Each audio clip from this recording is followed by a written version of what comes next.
in an epic competition of tiny proportions. Make it mini. 11 elite miniaturists from around the world Oh my gosh, I am here. compete to craft their dream homes, one tiny room at a time. Here we go. So painful. Constructing painstakingly detailed houses in the tiniest of scales in just mere hours.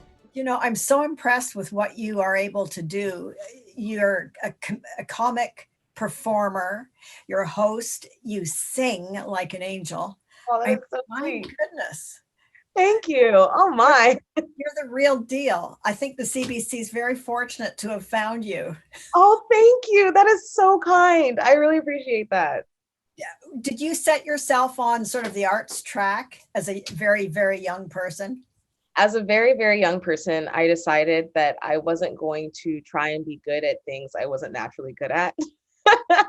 Just very lazy, wasn't good at math, did not care for science. And, you know, I just felt like I was very inclined towards the arts and reading. I really do love reading and writing. So at a young age, I wasn't necessarily lucky enough to have like all the classes and education required of an actor when they're kind of like on a lifelong trajectory of being an actor. But I tried as much as I could to be a part of extracurriculars that incorporated acting and dancing and singing. So tell me something, Best in Miniature, you're hosting this. What is the deal of creating things that are 1:12 ratio in size? Yeah, it's like, it's so funny for something that's so small. It's like such a big deal. Like, I do not have the education or like even the language to fully describe how a miniature is made. I definitely do not even know the ins and outs.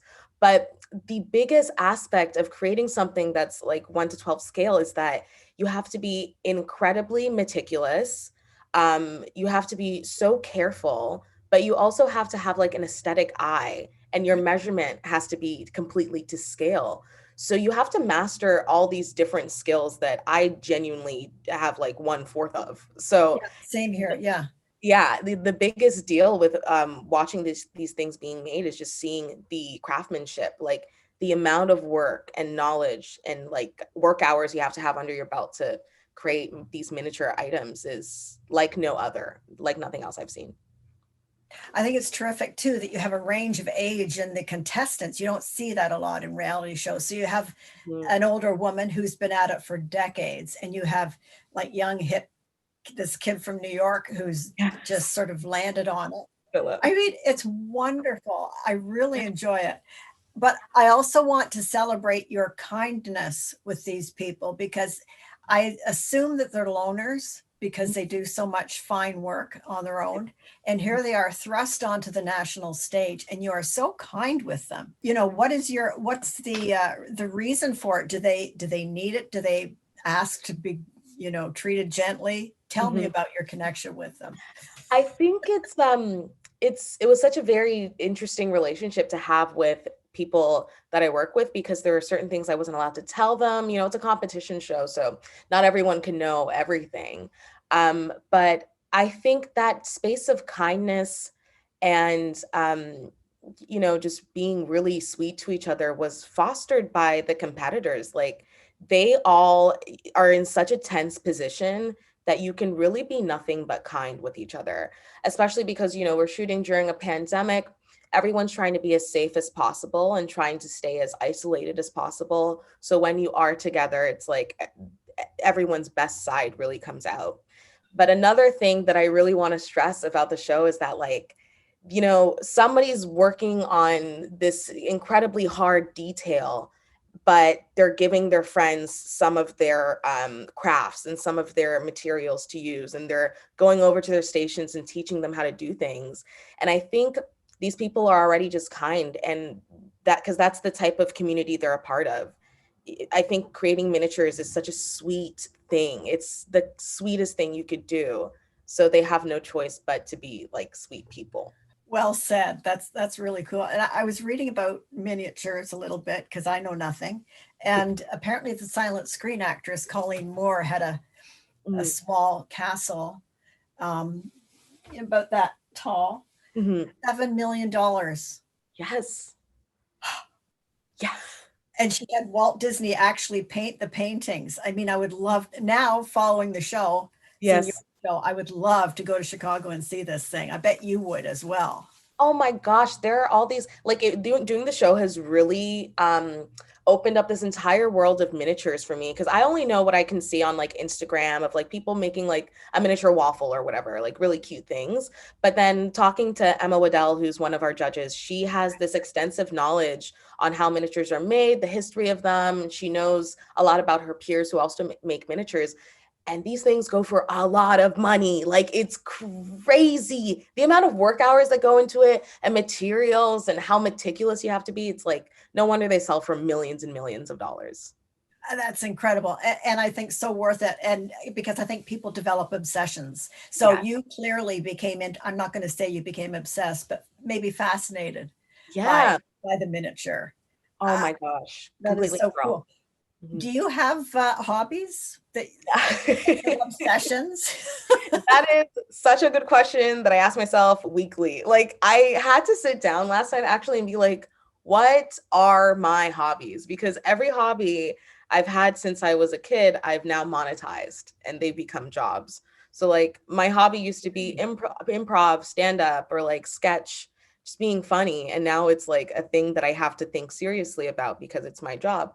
But my hobbies, I'm really trying to force myself to have more of them, especially since the pandemic has kind of ruined my ability to pay attention.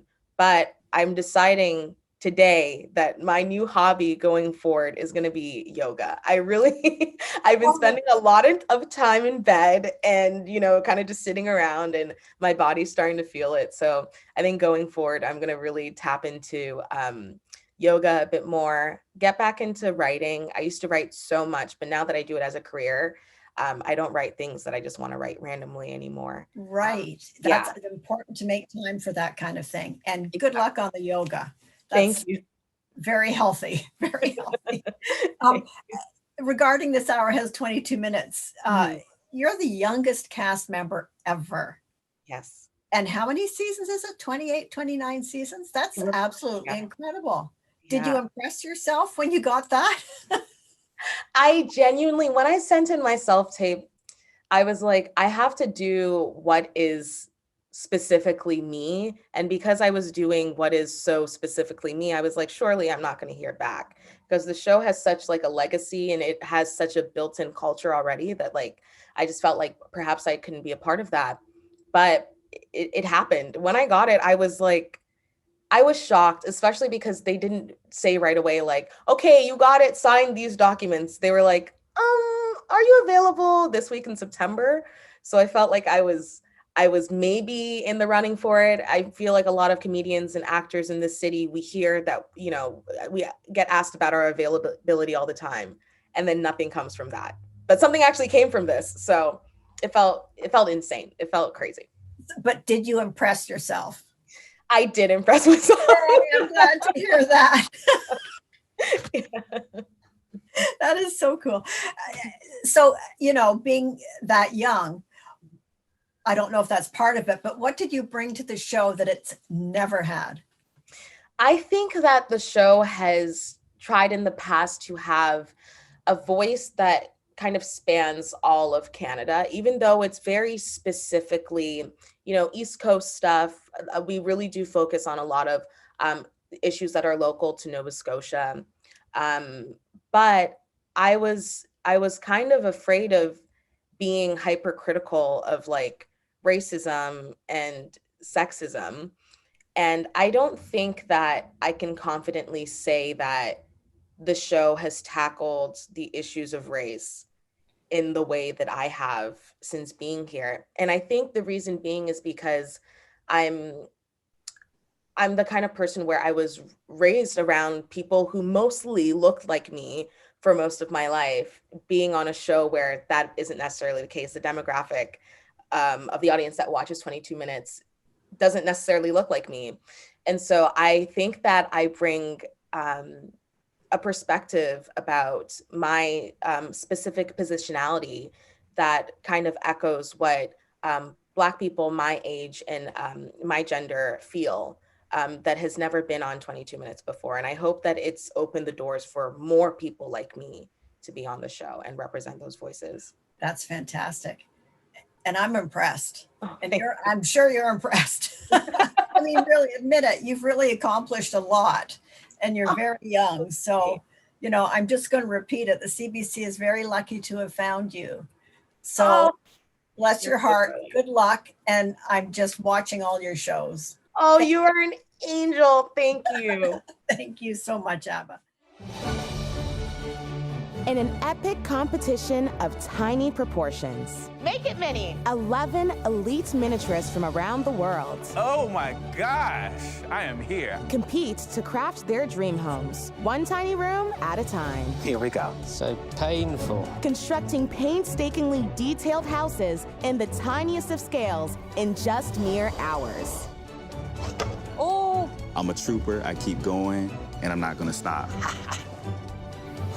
And they'll do this all under the watchful eyes of the judges. I'm quite intimidated by that. Miniature guru Emma Waddell I'm loving the story that you're telling us, not just with your skill, but with your imagination. and interior design expert Michael Lambie I love the fantastic use of space. will decide who will walk away with a world-renowned residency and a grand prize valued at $15,000, Pressure, pressure, pressure. Who doesn't like winning? and whose tiny dream will come to an end. Go tiny or go home. I'm Abba Makwando, and this is Best in Miniature.